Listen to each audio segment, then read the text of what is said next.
Recibamos al director general del Liceo Javier, Magíster Claudio Solís Cortés. Bien, buenos días a todos, a todas, a nuestros panelistas, a doña Rosalina Tuyuk, al padre Ricardo Falla, al licenciado Javier Cepeda, a los colegios que hoy nos visitan, pues, y a los organizadores de este evento.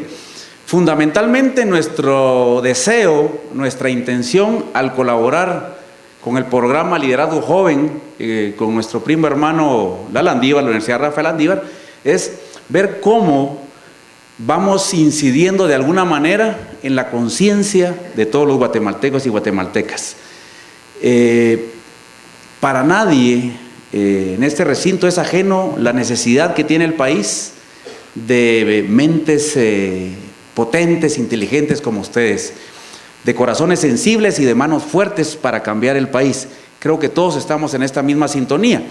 Hoy los visitantes que nos honran van por esta vía. ¿Cuál ha sido o cuál es y cuál será su actividad ciudadana para incidir de forma positiva en el destino de Guatemala? Es el país que tenemos, es el país que nos ha visto nacer, es el país donde vivimos, y nuestra mejor intención como proyecto educativo pues es escuchar voces, invitarnos a la reflexión. Así que bienvenidos sean todos y todas, y tratemos en esta mañana de extraer lo mejor que estos 3 personas invitadas nos van a trasladar. Agradecemos a la Universidad Rafael Landívar a través de Liderazgo Joven, pues esta posibilidad.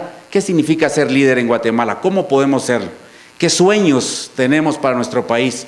¿Cómo incidimos en los demás con estos sueños? ¿Y qué resultados vamos obteniendo desde ya para ir haciendo la Guatemala que todos hemos soñado? De nuevo, bienvenidos y bienvenidas, y entonces damos paso al foro que hoy nos ocupa. Muchas gracias. Tengo el gusto de presentar a los jóvenes moderadores del foro que nos acompañan esta mañana. María Isabel Aldana, representante del Comité Ejecutivo Nacional del FRG, estudiante del primer semestre de Ciencias Jurídicas y Sociales y actualmente labora como periodista.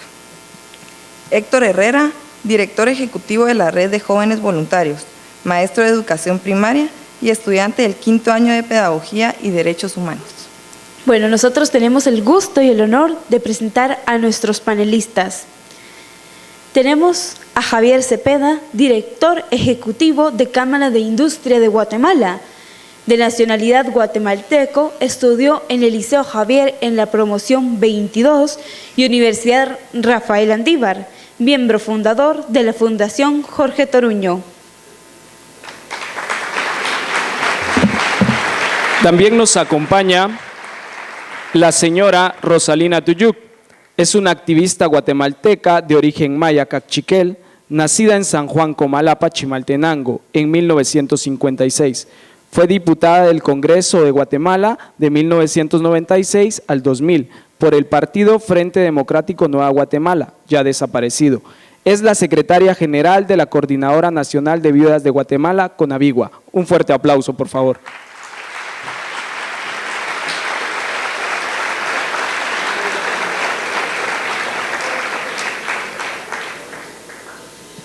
También tenemos el honor de presentar al sacerdote jesuita Ricardo Falla, antropólogo nacido en Guatemala en 1932. Obtuvo la licenciatura en Humanidades Clásicas y Filosofía en la Universidad Católica de Quito y luego realizó estudios de teología en Izmúbarak, Austria.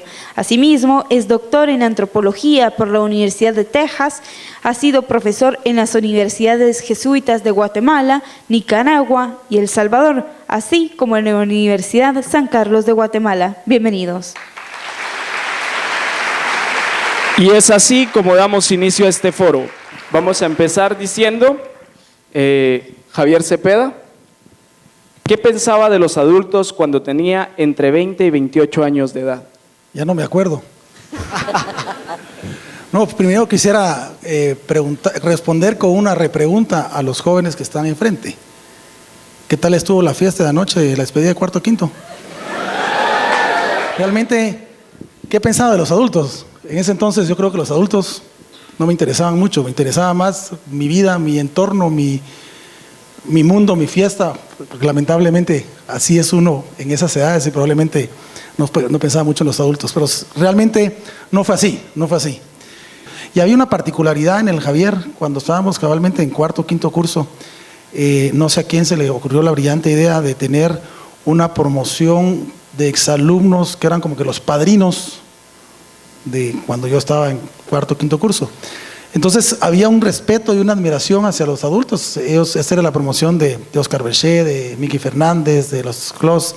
Entonces logramos hacer una empatía muy fuerte. Sin embargo, bueno, eso nos sirvió mucho para agarrar modelos de liderazgo, tener modelos de liderazgo que ir formando y ver modelos de vida que uno quisiera tener, personas con las cuales mantengo una gran amistad y con la cual pues nos seguimos viendo, y aunque ellos nos llevaban 40 años de distancia, pero de alguna manera logramos hacer esa empatía y logramos ver ejemplos. Hoy uno mira con mucho agrado y con mucha satisfacción este tipo de foros donde los jóvenes hablan, donde los jóvenes escuchan, donde los jóvenes que no son el futuro, sino son el presente del país, toman espacios. Yo viví en una época donde para mí los adultos, si bien es cierto, había mucha admiración, mucho respeto, sin embargo se le miraba un alto nivel de preocupación y de frustración, por decir así, por no poder expresar sus ideas. Sin embargo, creo que uno va madurando, uno va encontrando en la vida gente a quien imitar, pero fundamentalmente gente también a quien no imitar, pero lo importante también es que lo del adulto sea parte de la edad y no sea parte de la mente, que uno pueda mantener siempre la mente joven, el espíritu joven y ese dinamismo y esas ganas de seguir aprendiendo. Así que, resumiendo, yo pensaba que los adultos eran personas tal vez más serias, más responsables de lo que a veces eran. No estoy diciendo que no son, ¿verdad? Pero al final creo que cuando uno va siendo adulto, yo todavía no me siento adulto, o espero no sentirme adulto todavía, pero sí creo que realmente es una responsabilidad. Uno mira hacia los adultos como un ejemplo a seguir, y así es como yo los miraba en ese entonces, pero sí dentro de un entorno de mucha represión, de mucho dolor. Ahora, doña Rosalina, ¿nos podría contar usted qué considera que fue lo más difícil para integrarse y participar en espacios con personas adultas? En primer lugar, pues un saludo fraternal para todos los jóvenes y las señoritas. Yo quiero pedir un aplauso para todos.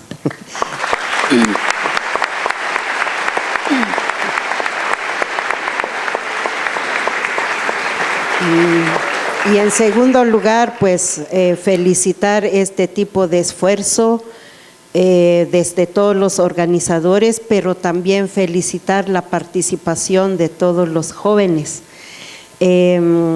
Respondiendo a la pregunta, creo que lo más difícil para mí fue pensar en la política, porque bueno, yo venía de un trabajo colectivo, de un trabajo de organización social, de un trabajo de ser también pues organizaciones víctimas del conflicto armado en Guatemala.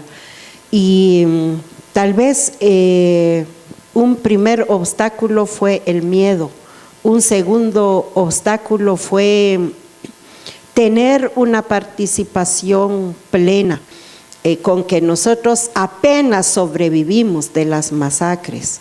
Y yo había perdido a mi padre, había perdido a mi esposo, había perdido la unidad familiar, estar viviendo en otro pueblo que no era mi pueblo original. Y entonces el miedo a la muerte, o sea, porque estábamos apenas en una etapa de iniciar un proceso de paz en Guatemala. Entonces, tal vez eso fue uno de los miedos más grandes, que la política partidista siempre lo vemos como algo malo, lo vemos como algo que que no es para toda la gente, y entonces creo que a eso yo le tuve mucho miedo.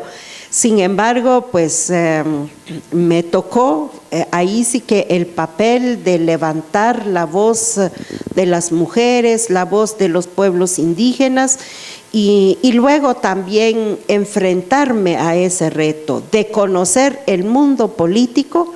Y bueno, 4 años después yo diría pues que fue una experiencia tal vez no buena, porque finalmente yo llevaba muchas aspiraciones de leyes sociales, de leyes a favor de los pueblos indígenas, y luego resulta que, bueno, uno en el Congreso siempre es minoría. Éramos de 80 diputados, 8 indígenas, 3 mujeres indígenas. De las 3 mujeres, pues yo puedo dar fe pues que tuvimos un trabajo de coordinación, un trabajo de conciencia, un trabajo también de confianza, y por eso es que logramos pues hacer un trabajo legislativo para las mujeres y para los pueblos indígenas ahí. Como persona comprometida pues era iniciar ese camino, abrir ese espacio y conocer también pues el mundo de la legislación, porque son escenarios ajenos a la población, pero que es necesario dar ese paso. Padre Ricardo Falla, bienvenido. Cuéntenos, ¿cómo era el escenario político cuando a usted le correspondía participar por primera vez en ese año electoral? El escenario político de 1950, ¿no? Bueno, yo, para serles franco, yo estaba fuera del país. Entonces, yo no voté. A mí qué me importaba votar, ¿no? Sí. Como dijo un poco Javier, mi preocupación en ese tiempo, cuando yo estaba en el colegio, no era que si Arévalo entraba al poder, que si se había derrocado a Ubico y la revolución del 20 de octubre del 44, yo no tenía esas preocupaciones, ¿no? Yo soy guatemalteco, yo vengo de una familia que tiene dinero, ¿verdad?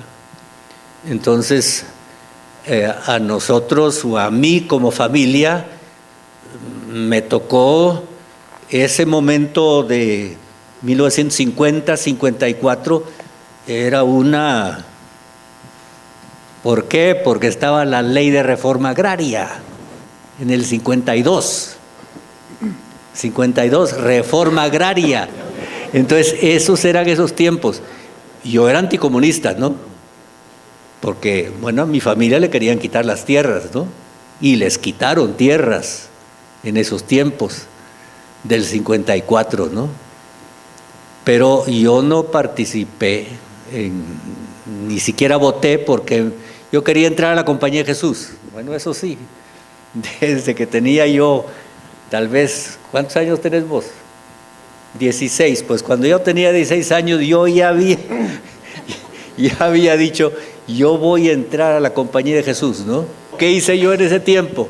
Lo que hice es dedicarme a la bicicleta, es decir, al deporte del ciclismo. En ese tiempo, pues en tiempo de Arévalo, se hizo la Federación de Ciclismo, le daban a uno bicicletas para usar, para correr, entrenar, se hizo el velódromo. Bueno, en eso andábamos siempre, corriendo en bicicleta, ¿no? Tanto que me decían en mi casa, la bicicleta es tu novia. Entonces uno ve cómo está formada Guatemala, ¿verdad? Y Guatemala está como pedaceada, ¿verdad? Los que viven aquí no ven a los que viven allá, ni tienen idea, ¿verdad? Los que viven en la ciudad apenas tienen idea de cómo vive la gente en el campo, hoy en día. Bueno, ahora, Javier, cuéntanos, ¿cómo influyó